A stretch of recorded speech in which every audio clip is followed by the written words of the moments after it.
Next जो reaction होती है वो रिएक्शन है एंडोथर्मिक। कौन सी रिएक्शन बच्चों? एंडोथर्मिक। और इसी में एक होती है एक्सोथर्मिक।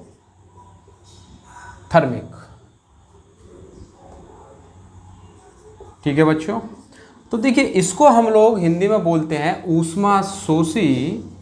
देखिए नाम पर जरूर ध्यान दीजिए। और ये है ऊष्मा क्षेपी। क्लियर हो गया बच्चों? तो देखिए नाम बहुत क्लियर है। एंडो का मतलब होता है इन, और थर्मिक का मतलब हो गया एनर्जी। ठीक है बच्चों, या हीट। और एक्सो का मतलब होता है आउट। और थर्मिक का मतलब मैंने आपको बता ही दिया। थर्मिक का मतलब हो गया एनर्जी। तो देखिए नाम से बहुत क्लियर है कि ऐसी रिएक्शन जिसमें ऊष्मा या एनर्जी या हीट का यूज़ किया जाता है, तो इन, या आप इसको लिख सकते हैं यूज़। तो बहुत सारी ऐसी चीज़ें हैं जिनका आप लोग जिसमें हीट का यूज़ करते हैं। जैसे मान लीजिए आप कोई चीज़ पकाते हैं, तो पकाते वक्त आप उसको क्या देते हो? हीट देते हो। तो आप ये कह सकते हैं, या हमारी जो रिएक्शंस है शरीर की या क्रियाएं जो हैं, जैसे हम लोग दौड़ते हैं, भागते हैं, खेलते हैं, कूदते हैं, सुनते हैं, इनमें एनर्जी का यूज़ होता है। ऐसे सभी रिएक्शन जिसमें एनर्जी का यूज़ होता है, तो एक ही वर्ड में लिख देता हूँ, टू यूज़ ऑफ एनर्जी। यानी जिसमें एनर्जी मतलब ऊर्जा, यानी जिसमें ऊर्जा का यूज़ होता है या हीट का यूज़ होता है, उन रिएक्शंस को हम बोलते हैं एंडोथर्मिक। एंडोथर्मिक रिएक्शन में जनरली एक बड़ा एग्जाम्पल आता है जिसको हम लोग बोलते हैं फोटोसिंथेसिस। क्या बोलते हैं? फोटोसिंथेसिस, प्रकाश संश्लेषण। हिंदी में क्या बोलते हैं? प्रकाश संश्लेषण। देखिए प्रकाश संश्लेषण की रिएक्शन आपने देखी होगी। जो पौधे हैं कार्बन डाइऑक्साइड और वाटर यहाँ पर हीट लेते हैं सन से, और अपना खाना बना लेते हैं C6H12O6 और बना लेते हैं ऑक्सीजन। तो यहाँ पर ध्यान दीजिए, ये हीट का यूज़ कर रहे हैं। जब किसी भी प्रोसेस में हीट का यूज़ होता है या हीट यूज़ की जाती है या कंज्यूम होती है, तो उसको बोलते हैं एंडोथर्मिक रिएक्शन। क्लियर हो गया? इसका दूसरा पॉइंट है, जो हमारी दूसरी रिएक्शन है, वो है एक्सोथर्मिक। देखिए एक्सो का मतलब है आउट, या आप कह सकते हैं प्रोड्यूस, यानी बनना। यानी ऐसी रिएक्शन जिसमें हीट एनर्जी क्या होती है? बनती है। नाम से क्लियर है, ऊष्मा क्षेपी। ऊष्मा मतलब ऊर्जा, क्षेपी का मतलब बनना, निकलना। ऊष्मा शोषी, जिसमें ऊष्मा शोषित होती है। तो ऐसी रिएक्शन जिसमें एनर्जी क्या होती है बच्चों? प्रोड्यूस होती है। प्रोड्यूस का मतलब है बनती है। तो याद रखिए ऐसी तमाम रिएक्शन जिसमें एनर्जी बनती है। ऐसे एग्जाम्पल मैं आपको देता हूँ। आप अपने घरों में जनरली जैसे टॉयलेट साफ़ करने के लिए एसिड का यूज़ करते हो, तो जब आप एसिड डालते हो तो वहाँ पर वो चीज़ हीट हो जाती है। आपने पटाखे फोड़े, पटाखे फोड़ने के बाद वो जगह हीट हो जाती है, गर्म हो जाती है। तो वो हीट कहाँ से आई? वो हीट बनती है रिएक्शन के अकॉर्डिंग या रिएक्शन के ड्यूरेशन में, दौरान। तो हीट बन रही है, तो वो रिएक्शंस कैसी हैं? एक्सोथर्मिक। इसमें और बड़े एग्जाम्पल हैं, जैसे आपका हो गया न्यूक्लियर, कौन सी? न्यूक्लियर फ्यूजन, FUSS होता है, और एक होता है न्यूक्लियर फिजन। समझ में आ गया बच्चों? इसको हम लोग बोलते हैं संलयन, और इसको बोलते हैं हम विखंडन। यानी जो परमाणु बम जो होता है, और एक यहाँ पर बड़ा एग्जाम्पल है सन, मतलब सूर्य का। तो देखिए जो परमाणु बम जो होता है जनरली, जिसमें कहीं भी बम फूटता है तो बहुत ज़्यादा टेम्परेचर जनरेट हो जाता है वहाँ पर। तो न्यूक्लियर फ्यूजन, या हमारे जो जनरली बिजली बनाने वाले जो न्यूक्लियर रिएक्टर्स हैं, वहाँ पर न्यूक्लियर फिजन की रिएक्शन होती है, कंट्रोल्ड होती है। तो ये न्यूक्लियर फ्यूजन और न्यूक्लियर फिजन जो है दोनों, और सन से हमें हीट मिलती है, तो हीट यहाँ पर बनती है। तो हीट बनने का मतलब है एक्सोथर्मिक रिएक्शंस। इसका हमारी बॉडी में एक और बड़ा एग्जाम्पल है जिसको हम लोग बोलते हैं क्या? रेस्पिरेशन, यानी श्वसन। क्या बोलते हैं? यहाँ लिख देता हूँ मैं, रेस्पिरेशन। रेस्पिरेशन का प्रोसेस आपने पढ़ा होगा, जिसमें ग्लूकोज और ऑक्सीजन दोनों मिलकर के एटीपी यानी एनर्जी बनाते हैं। तो रेस्पिरेशन भी एक इसका एग्जाम्पल है। सीबीएसई आपसे पूछ लेता है कि बताइए कौन सी रिएक्शन का एग्जाम्पल है, तो आपको पता होना चाहिए। ऊष्मा शोषी में एक और एग्जाम्पल प्रकाश संश्लेषण का मैंने दिया। हमारा हार्ट लगातार धड़कता है तो मसल्स में कॉन्ट्रैक्शन होता है, मसल्स जनरली सिकुड़ती हैं या फैलती हैं, तो वहाँ एनर्जी चाहिए। तो एनर्जी चाहिए मतलब एनर्जी यूज होगी, तो ऊष्मा शोषी। दूसरा पाचन, जिसको हम बोलते हैं डाइजेशन। तो यहाँ डाइजेशन यानी पाचन भी लगा लीजिए। पाचन, जब भोजन का पाचन होता है, डाइजेस्ट होता है, जो ब्रेक किया जाता है, तो वहाँ ऊर्जा चाहिए होती है, यानी ऊर्जा का यूज़ होता है। तो वो रिएक्शन जो होती है डाइजेशन में, वो भी कैसी होती है? एंडोथर्मिक, ऊष्मा शोषी। क्लियर हो गया? तो एक्सोथर्मिक, एंडोथर्मिक भी यहाँ आपसे पूछ लेता है। अब देखिए यहाँ पर आपको पूरी की पूरी 6 मेन रिएक्शंस मैंने आपको बता दी। इसीलिए 6 रिएक्शंस बताने पर आपने देखा होगा कि हमने स्मार्टली काम किया। 1 या 2 रिएक्शन लेकर के बाकी सभी रिएक्शंस को हमने एक्सप्लेन किया। क्लियर हो गया बच्चों यहाँ तक? तो ये बहुत ही इंपॉर्टेंट और बहुत ही अच्छा स्मार्ट वे में काम करने का तरीका है कि आप छोटी छोटी चीज़ों को ऑब्जर्व कीजिए, एक दूसरी चीज़ों को लिंक कीजिए। अभी जैसे मैंने फोटोसिंथेसिस को लिंक कर दिया, यहाँ पर डाइजेशन को लिंक कर दिया, रेस्पिरेशन को लिंक कर दिया, न्यूक्लियर फ्यूजन, न्यूक्लियर फिजन को आपको लिंक कर दिया, यहाँ पर न्यूक्लियर रिएक्टर को लिंक कर दिया। तो ये हमें जनरली पता होना चाहिए और यही समझने का तरीका है, साइंस का मतलब भी है। तो यहाँ पर अगर मैं कहूँ 1 तीर और 6 शिकार हम लोगों ने कर लिए हैं। क्लियर हो गया? तो काम हमें स्मार्टली करना है। तो यहाँ तक आपको समझ में आ गया होगा, मेन हमारी 6 तरह की जो केमिकल रिएक्शंस हैं वो क्या हो गई हैं? कंप्लीट हो गई है। तो सीबीएसई इन 6 के अलग अलग तरीके से क्वेश्चन पूछ लेता है, जो कि हमें पता होना चाहिए। क्लियर हो गया बच्चों? अब साथ के साथ में यहाँ पर जनरली 2-3 रिएक्शन लिख करके आपको एग्जाम्पल बता देता हूँ कि आपसे एग्जामिनर क्या पूछ लेता है। जैसे कैल्शियम की रिएक्शन O2 से करा करके पूछ लेगा आपसे, और आपसे पूछ लेगा कि बताइए ये कौन सी रिएक्शन है। जैसे कॉपर सल्फेट, जैसे मैंने बताया, ये ब्लू कलर का होता है, नीला कलर का। आपको बहुत बार एग्जाम में पूछा गया है, जब आयरन की रिएक्शन करा लेता है तो आयरन सल्फेट और प्लस कॉपर अलग निकल जाता है। आपसे पूछ लेगा बताइए ये क्या है, इसी को उल्टा करके लिख देगा तो आपसे पूछ लेगा कि बताइए ये कौन सी रिएक्शन है। क्लियर हो गया बच्चों? तो CaO को ही उल्टा करके लिख देगा, पूछ लेगा। तो देखिए यहाँ पर क्या हो रहा है, 2 रिएक्टेंट हैं, जुड़ रहे हैं, तो ये कॉम्बिनेशन रिएक्शन हो गई। ऑक्सीजन जुड़ रही है तो ये ऑक्सीडेशन भी हो गई। क्लियर हो गया? यहाँ पर क्या हो रहा है, ये एक कंपाउंड है और ये 2 में अलग अलग टूट रहा है। तो टूटना का मतलब है क्या होना? डिकम्पोज होना, वियोजन रिएक्शन, डिकम्पोजिशन रिएक्शन। दूसरा, कैल्शियम के साथ ऑक्सीजन जुड़ी है, लेकिन यहाँ पर कैल्शियम से ऑक्सीजन क्या हो गई? अलग हो गई। तो अलग जब होती है ऑक्सीजन तो उसको क्या बोलते हैं? रिडक्शन रिएक्शन बोलते हैं। क्लियर हो गया बच्चों? यहाँ पर Fe जो होता है वो कॉपर को हटा देता है और SO4 के साथ जुड़ जाता है, तो इसका मतलब ये डिस्प्लेस कर दिया। मैंने आपको बताया था डिस्प्लेस का मतलब है कि जो मोर रिएक्टिव रिएक्टेंट होता है वो कम रिएक्टिव यानी कम पावरफुल को हटा देता है, ज़्यादा पावरफुल कम पावरफुल को हटा देता है। तो इसको हम बोलते हैं डिस्प्लेसमेंट। क्योंकि ये एक ही बार हो रहा था इसलिए इसको बोलते हैं सिंगल डिस्प्लेसमेंट रिएक्शन। तो सीबीएसई आपको 5 या 6 ऐसे रिएक्शंस दे देगा और आपसे पूछ लेगा बताइए ये कौन सी रिएक्शन है, तो ये आपको पता होना चाहिए। क्लियर हो गया बच्चों? तो और भी आपसे पूछ सकता है, चाहो तो मैं और भी एग्जांपल दे सकता हूँ। जैसे मान लीजिए एल्यूमिनियम की जब क्लोरीन के साथ रिएक्शन कराई जाती है तो AlCl3 बनता है। क्लियर हो गया बच्चों? तो यहाँ पर ये मैं बैलेंस कर दिया है। बैलेंस अभी आप मत समझिए, केवल ये समझिए। आप देखिए Al और Cl दोनों मिल गए, दोनों मिल रहे हैं, तो मिलने का मतलब है कौन सी रिएक्शन? कॉम्बिनेशन रिएक्शन, यानी संयोजन रिएक्शन इसी को बोलते हैं। क्लियर हो गया बच्चों? तो ये चीज़ें हमें पता होनी चाहिए। क्लियर हो गया? तो होप्स हो कि केमिकल रिएक्शंस में 2, 3 या 5, 6, 7, 8 तरीके के क्वेश्चंस बनते हैं, जो मैंने 1 नंबर के भी साथ के साथ आपको बता दिए हैं, और 5 नंबर के भी क्वेश्चन आपको साथ के साथ 2 नंबर के भी आपको बताती है।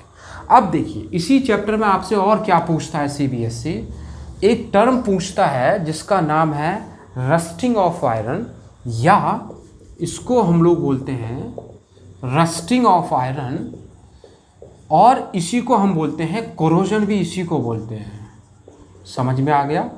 रस्टिंग ऑफ आयरन, आयरन एक मेटल है, क्या है, एक मेटल, धातु है आयरन। देखिए होता क्या है, आपने देखा होगा, इसको हिंदी में बोलते हैं जंग लगना। क्या बोलते हैं, जंग लगना। देखिए जब घरों में आप लोगों ने देखा होगा, जब हम तवा मांजते हैं तो हम किसके साथ, पानी के साथ। जब साफ़ करके उसको रख देते हैं, थोड़े टाइम के बाद उस पर जंग लग जाता है। याद रखिए किसके साथ हमने साफ़ किया था, पानी के साथ। तो जब पानी के साथ रिएक्शन आयरन कर लेता है और साथ में ऑक्सीजन के साथ रिएक्शन कर लेता है, तो उस पर रस्टिंग हो जाती है, यानी जंग लग जाता है। होता क्या है, ये जो आयरन है ये ऑक्सीजन और वाटर यानी पानी या मॉइस्चर भी आप कह सकते हैं, रिएक्शन करके ये जंग बना लेता है। इसी को हम बोलते हैं ऑक्साइड। ये कौन सा ऑक्साइड है, आयरन ऑक्साइड। और आयरन ऑक्साइड है, यही है आपका जनरली क्या, याद रखिए, रस्टिंग, जंग लगना। यानी आप कह सकते हैं जब कोई भी मेटल या आयरन ऑक्सीजन और वाटर के साथ रिएक्शन करती है तो वो ऑक्साइड बनाती है, और यही जो ऑक्साइड है कहलाता है क्या, रस्टिंग। चूंकि ये आयरन पर रिएक्शन हो रही है तो इसको बोलते हैं रस्टिंग ऑफ आयरन। क्लियर हो गया बच्चों। ऐसे ही और भी मेटल्स और भी धातु हैं जो ऑक्सीजन और पानी के साथ रिएक्शन करके ऑक्साइड बनाते हैं। देखिए अभी यहाँ पर मैं एक चीज़ और बता देता हूँ, किसी भी धातु का जो ऑक्साइड होता है, किसी भी मेटल का, वो ऑक्साइड बेसिक होता है। क्या होता है, बेसिक, जिसको हिंदी में बोलते हैं क्षारीय। देखिए ये CBSE ने 1 नंबर में क्वेश्चन बहुत बार पूछा है कि जो धातु के ऑक्साइड्स होते हैं वो कैसे होते हैं, क्षारीय यानी बेसिक। अब इसी रिएक्शन को अगर आप देखें, ये रिएक्शन में हो क्या रहा है, ऑक्सीजन आयरन के साथ जुड़ रही है, तो इसका मतलब ये क्या हो रहा है, ऑक्सीडेशन हो रहा है। याद रखिए ऑक्सीडेशन मतलब उपचयन भी यही हो रहा है, तो आप ऑक्सीडेशन रिएक्शन में ये भी एग्जांपल दे सकते हैं। क्लियर हो गया बच्चों। तो ये बहुत ही सिंपल चीज़ें हैं समझने के लिए। और आपने एक चीज़ और देखी होगी कि कुछ मेटल्स जो होते हैं उन पर जंग लग जाता है और कुछ मेटल्स होते हैं जिन पर जंग नहीं लगता। तो आयरन उनमें से एक है जिस पर जंग लग जाता है। अब हम ये कहें आपसे कि ऐसा कुछ बताओ कि आयरन पर जंग ना लगे, तो देखिए ये ऑक्सीजन और वाटर को रोक दीजिए।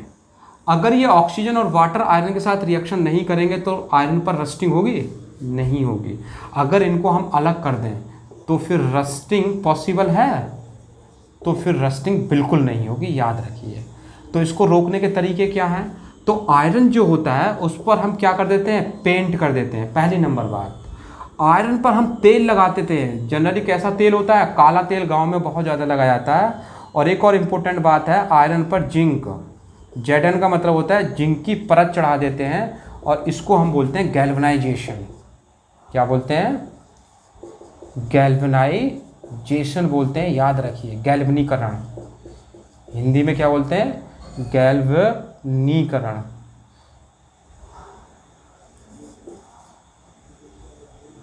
गैल्वनीकरण। क्लियर होगा। तो ये 3 तरीके होते हैं। CBSE आपसे पूछ लेगा, बताइए how we can protect rusting of iron, हम आयरन को रस्टिंग से कैसे बचा सकते हैं। तो देखिए पेंट करके बचा सकते हैं, तेल लगा के बचा सकते हैं, और जिंक की एक लेयर चढ़ा देते हैं आयरन के ऊपर। क्योंकि जिंक जो होता है वो ऑक्सीजन और पानी के साथ रिएक्शन नहीं करता।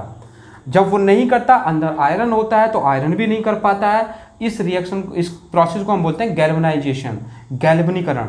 आपको ये पता होना चाहिए।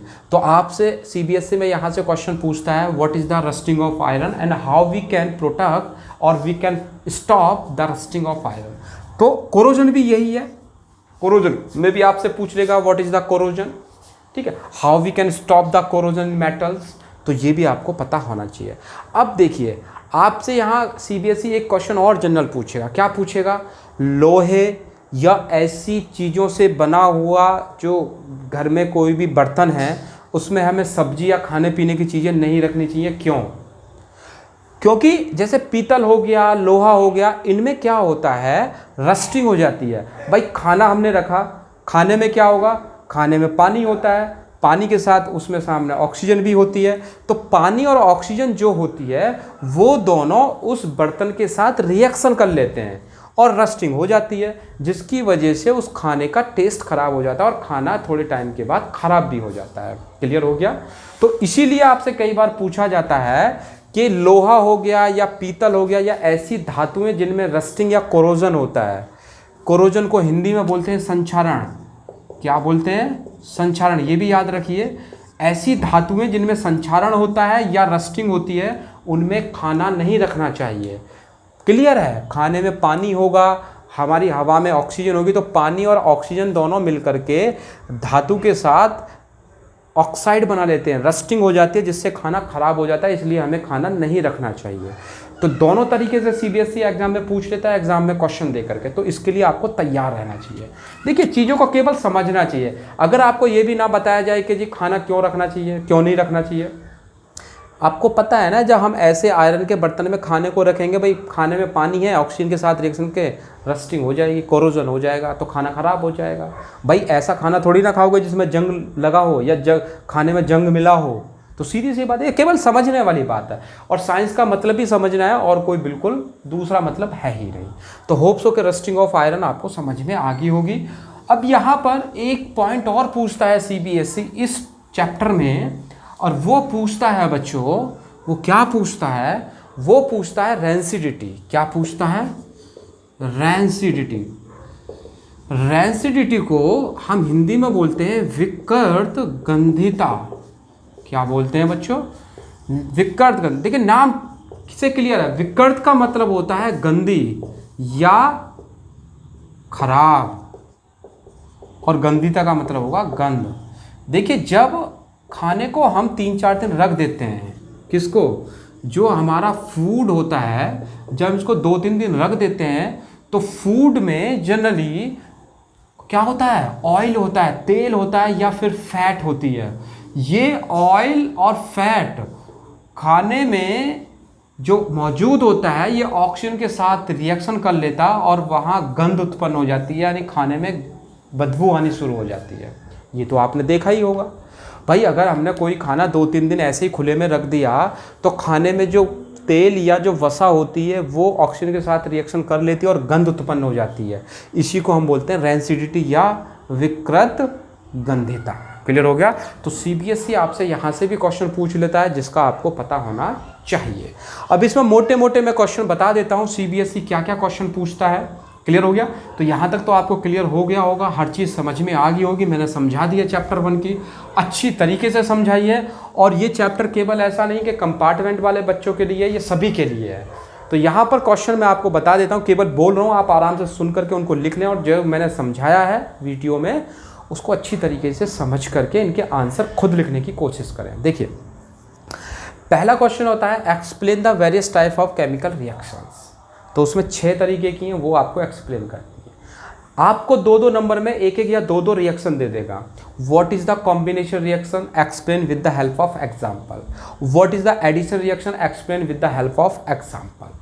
आपसे पूछ लेगा what is the oxidation reduction reaction? Explain with the help of example. आपसे पूछ लेगा what is the redox reaction? Explain with the help of example. आपसे पूछ लेगा रिएक्शन दे करके कि बताइए ये कौन सी रिएक्शन है। आपसे पूछ लेगा what is the single and double displacement reaction. ठीक है, तो एग्जाम्पल के द्वारा आपको एक्सप्लेन करना है। और यहाँ पर इंपॉर्टेंट मैं आपको बता दूँ, रेडॉक्स रिएक्शन और डिस्प्लेसमेंट रिएक्शन, ये दोनों रिएक्शन बहुत ही इंपॉर्टेंट रिएक्शन है, जिसका आपको पता होना चाहिए। क्लियर हो गया? ये तो बिल्कुल आपकी टिप्स पर होनी चाहिए। और जैसे मैंने आपको बताया, 1 या 2-3 रिएक्शन से ही मैंने आपका पूरा चैप्टर क्लियर किया है। क्लियर होगा? तो बेटा do smartly, do work smartly, smart form में वर्क कीजिए, मेरे साथ कीजिए, कभी कोई दिक्कत नहीं आएगी साइंस में। साइंस हमेशा आपकी उंगलियों पर होगी। क्लियर हो गया? और दूसरा, शॉर्ट नोट आपसे 2 या 3 नंबर में पूछ लेगा what is the corrosion, what is the rusting of iron and how we can protect iron from rusting, या आपसे पूछ लेगा what is the rancidity. Exam यहीं से आपको एग्जाम में क्वेश्चन मिलते हैं और सीबीएसई यही क्वेश्चन पूछता है। ठीक है बच्चों? तो यहाँ पर लगभग आपका पूरा का पूरा मैंने बता दिया है। अब जो रिएक्शंस है उनको बैलेंस करने के लिए कई बार पूछ लेता है 4 या 5 नंबर में, कई बार 3 नंबर में, कई बार 2 नंबर में सीबीएसई पूछ लेता है। बैलेंस करने के लिए मैंने आपको बताया था LHS बराबर RHS। इसको याद रखिए, आपने मैथ में भी पढ़ा होगा। यानी लेफ्ट हैंड साइड में जितने भी हमारे रिएक्टेंट के जो मेन एटम्स होंगे, एलिमेंट्स होंगे, उतने ही राइट हैंड साइड में होंगे। देखिए कैसे, जैसे Ca और प्लस इसकी रिएक्शन करा देती है O2 के साथ, तो ये बन जाता CaO। अब देखिए इसको संतुलित यानी बैलेंस कैसे करेंगे। देखिए यहाँ Ca कितना है 1, इधर कितना है 1, बिल्कुल सही है, कोई दिक्कत नहीं है। यहाँ O कितना है 2, लेकिन O कितना है 1। अब यहाँ दिक्कत है, देखिए ये फॉर्मूला तो बनेगा ही बनेगा। अब आप जैसे मैथ में पहले कोई नंबर रख देते हैं तो वो आपकी रिएक्शन हो जाती है, यानी सब में वो नंबर हो जाता है। अगर मैं यहाँ 2 रख दूँ तो 2 ऑक्सीजन के हो गए, 2 की मल्टीपल इसमें भी होगी Ca में, 2 Ca के हो गए और 2 किसके हो गए O के हो गए, तो 2 O के पूरे हो गए। Ca का कितना है उधर 2, तो मैं 2 की यहाँ पर मल्टीपल कर सकता हूँ। यहाँ पर नियम याद रखिए, आप पहले कुछ भी मल्टीपल कर सकते हैं लेकिन यहाँ आप कुछ भी मल्टीपल नहीं कर सकते, यहाँ नियम के अनुसार ही आएगा। क्लियर हो गया। अभी जैसे मैं और दूसरा एग्जांपल ले लेता हूँ, मान लीजिए Al और प्लस Cl2 की रिएक्शन कराई और यहाँ बन गया AlCl3। क्लियर हो गया। अब देखिए यहाँ पर Al 1 है, यहाँ Al 1 है, कोई बात नहीं। Cl कितने 3, यहाँ Cl कितने 2। अब इस केस में आप क्या करें, अगर इधर 3 है तो 3 की मल्टीपल सीधे यहाँ कर दीजिए इसके पहले। क्लियर हो गया। और 3 दूनी 6 और उठा करके इस 2 की मल्टीपल कर दीजिए यहाँ पर, 2 तिया 6, यानी Cl के 2 तिया 6, Cl के 6 पूरे, 3 दूनी 6, Cl पूरा हो गया। Al के कितने 2, तो 2 की मल्टीपल यहाँ कर दीजिए। तो आप देखिए 2Al, तो 2Al हमारे यहाँ आ गए, 3 दूनी 6, 6 Cl है और 2 तिया 6, 6 Cl यहाँ पर है। क्लियर हो गया। इस तरीके से हम रिएक्शंस को बैलेंस करते हैं। क्लियर हो गया बच्चों। अभी मैं और एग्जांपल दे देता हूँ यहाँ पर आपको, और बैलेंस करने के लिए। हालांकि बैलेंस करने के लिए ऑक्टेट रूल आपको आना चाहिए और फॉर्मूला का भी पता होना चाहिए कि फॉर्मूला ये बनेगा या नहीं बनेगा। क्लियर हो गया। अभी मैं थोड़ा जल्दी के हिसाब से आपको यही बता रहा हूँ कि कैसे बैलेंस करें। अब मान लीजिए मैंने एक एग्जांपल और ले लीजिए, मान लीजिए मैंने ले लिया Mg और इसकी रिएक्शन करा रहा हूँ O2 से, और यहाँ पर प्रोडक्ट, क्योंकि पेपर में तो आपको ये दिया होगा, पेपर में आपको दिया होगा, आपको केवल ये नंबर लगाने हैं। मैंने फिर बता देता हूँ आपको बच्चों, आप पहले कोई भी नंबर लगा सकते हैं लेकिन बाद में आप नंबर चेंज नहीं कर सकते, जो है वही रहेगा। अब देखिए Mg कितना है 1, तो Mg 1 है, कोई दिक्कत नहीं है। O के कितने हैं 2, लेकिन 1 है, तो इसका 2 बनाने के लिए 2 की गुणा कर दी मैंने कहा पहले आप कोई भी नंबर लिख सकते हैं लेकिन बाद का जो इस वाली साइड होता है आप नंबर नहीं बदल सकते। तो O के कितने हो गए, जब 2 की O में गुणा 2 की होगी तो 2 हो गए, लेकिन 2 की Mg में भी होगी तो Mg के कितने हो गए 2, तो 2 मैं यहाँ लिख दूंगा। तो ये रिएक्शन क्या होगी बेटा, बैलेंस होगी, संतुलित होगी। बहुत सिंपल है किसी भी रिएक्शन को बैलेंस करने के लिए, और यही आपको आता है। चलिए एक एग्जाम्पल और लेता हूँ। मान लीजिए मैं Fe प्लस O2 की रिएक्शन कराता हूँ और यहाँ बन जाता है Fe2O3। एग्जाम में आपको ये दिया होगा। अब देखिए Fe के कितने 1 हैं, लेकिन यहाँ कितने 2, तो इसका मतलब यहाँ 2 होने चाहिए। O के कितने यहाँ पर 2, यहाँ कितने 3। तो देखिए जब ये ओड नंबर आ जाए, 2 को मैं तो मैं यहाँ 2 की कर दूंगा तो F के 2 पूरे हो जाएंगे, लेकिन दिक्कत O की आएगी क्योंकि यहाँ 2 है यहाँ 3 है, तो इन दोनों को क्या करो, बराबर करो। तो इन O के नंबर को इधर 3 है इधर 2 है, बराबर करने के लिए आप क्या करोगे, अगर आप यहाँ 2 की गुणा करते हैं तो 2 तिया 6 और यहाँ आप 3 की गुणा कर दिया, 3 दूनी 6, O के 6 O के 6 बराबर हो गए। सबसे पहले आप यही रखिए, अगर कोई ओड दिया हुआ है तो उसको पहले बराबर कर लीजिए, और बराबर करने का तरीका है जो नीचे है उसकी गुणा यहाँ कर दीजिए और जो यहाँ है उसकी गुणा यहाँ कर दीजिए। यहाँ पर पहले मैंने बताया बाद का चेंज नहीं हो सकता, बाद का जो है वो वही रहेगा। क्लियर हो गया। यानी 3 दूनी 6 और 2 तिया 6, O का पूरा हो गया। यहाँ आयरन के कितने हो गए, 2 दूनी 4, यहाँ 1 है तो 4 की गुणा यहाँ कर दीजिए। मैंने बताया यहाँ कुछ भी गुणा कर सकते हैं रिक्वायरमेंट के अनुसार, आप ये वैल्यू कभी नहीं बदल सकते, याद रखिए। क्लियर हो गया। अब ये रिएक्शन क्या होगी, बैलेंस होगी। इस तरीके से आप किसी भी रिएक्शन को इजीली बैलेंस कर सकते हैं। अभी और एक एग्जांपल मैं आपको लेकर के बता देता हूँ, डबल डिस्प्लेसमेंट रिएक्शन का एग्जांपल। देखिए मैंने बताया था बेरियम क्लोराइड जो होता है BaCl2 प्लस सोडियम सल्फेट, और यहाँ बन जाता है बेरियम सल्फेट प्लस NaCl। आपसे पूछ लेगा कि जी इसको आप क्या करें, बैलेंस करें। देखिए यहाँ पर Ba कितना है 1, यहाँ कितना है 1, बिल्कुल सही बात है। SO4 कितना है 1, तो SO4 1 हो गया, इसका मतलब ये कंप्लीट हो गया और ये कंप्लीट हो गया, इसका मतलब ये पूरा कंप्लीट हो गया। यहाँ Cl के कितने 2, दो ही तो हैं, पहले कोई नंबर नहीं है, इसका मतलब दो ही हैं। यहाँ Na के कितने, यहाँ दो हैं तो दो लिखा हुआ है। Cl के दो हैं, Na के दो, यहाँ क्या है, Na का एक है, Cl के दो, तो कुछ करना ही नहीं है, सीधे दो की गुणा कर दो, क्योंकि दोनों दो दो हैं, तो दो Na के हो गए और दो Cl के हो गए। इसका मतलब अब ये रिएक्शन बिल्कुल, यानी LHS बराबर RHS, बिल्कुल ये रिएक्शन क्या है, सही है। इस तरीके से आपको बैलेंस करने के लिए आती हैं रिएक्शन, 4-5 नंबर तक आती हैं, करना कुछ नहीं होता। एक ही नियम याद रखिए, ये वाला नंबर आप चेंज नहीं कर सकते, चाहे वो लेफ्ट हैंड साइड हो चाहे राइट हैंड साइड हो, जो आपने एग्जामिनर ने दे दिया वो बनेगा। यहाँ आप कुछ भी नंबर लिख सकते हैं, जैसे मैंने अभी पहले बताया। अभी और एग्जाम्पल हम लोग ले लेते हैं अगर आप चाहें। चलिए एक एग्जाम्पल, एक या दो एग्जाम्पल और ले लेते हैं। बहुत ही ईजी एग्जाम्पल्स हैं और कोई दिक्कत होती नहीं इनमें, बहुत सिंपल चीज़ें होती हैं। देखिए अगर मैं यहाँ पर बात करूँ किसी एक और एग्जाम्पल की, मान लीजिए जैसे CuSO4 प्लस Fe मैंने ले लिया और बना दिया FeSO4 प्लस C। बताइए इसको बैलेंस कीजिए। अगर आप यहाँ देखें CuSO4, Cu एक है, SO4 एक है, Fe एक है, सब एक ही तो है, इधर भी एक है, इधर भी एक है, इधर भी एक, सब जगह एक है। LHS बराबर क्या हो गया, RHS, यानी ये ऑलरेडी बैलेंस्ड है, इसमें हमें बैलेंस करने की ज़रूरत ही नहीं है, दोनों तरफ एक एक ही है, तो हमारी रिएक्शन क्या है, बैलेंस्ड है। क्लियर हो गया। और भी एग्जांपल अगर हम लोग लें, बहुत सारे एग्जांपल हम लोग ले सकते हैं। जैसे मान लीजिए अगर एल्यूमिनियम की रिएक्शन हम O2 के साथ कराएं तो Al2O3 बनता है। ये एग्ज़ाम में आपको मिलेगा, ये वाली जो डिजिट्स हैं पीछे वाली ये आपको मिलेंगी। अब देखिए Al के कितने हैं, एक, इधर दो हैं। मैंने ये बताया ऑक्सीजन के कितने, दो, इधर तीन है, ये ओड है। आप क्या करोगे, इस तीन की गुणा यहाँ कर दीजिए और इस दो की गुणा यहाँ कर दीजिए, काम खत्म। 3 दूनी 6, 2 तिया 6, ऑक्सीजन के पूरे। Al के कितने हो गए, 2 दूनी 4, 4 की गुणा यहाँ कर दीजिए, बैलेंस हो गई आपकी क्या, इक्वेशन। क्लियर हो गया। ये बैलेंसिंग ऑफ इक्वेशन होता है जो कि 5 नंबर में आपसे पूछा जाता है, CBSE हमेशा पूछता है, और कुछ भी नहीं है, केवल उंगलियों का गेम है। नियम मैं फिर आपको बता रहा हूँ, ये वैल्यू आप चेंज किसी भी हालत में नहीं कर सकते और मल्टीपल होती है आपस में, ये जो है वही रहेगी। आप यहाँ कोई भी वैल्यू रख सकते हैं रिक्वायरमेंट के अकॉर्डिंग। किसके अकॉर्डिंग, रिक्वायरमेंट के अकॉर्डिंग। ठीक है बच्चों, होप सो कि बैलेंसिंग भी करना आपको आ गया होगा, how we can balance the chemical reactions. ठीक है, तो पहला चैप्टर लगभग यहाँ पूरा कंप्लीट होता है। आपको जो इंपॉर्टेंट क्वेश्चंस बनते हैं वो मैंने आपको बता दिए हैं, इसमें और कोई इंपॉर्टेंट क्वेश्चंस नहीं बनता।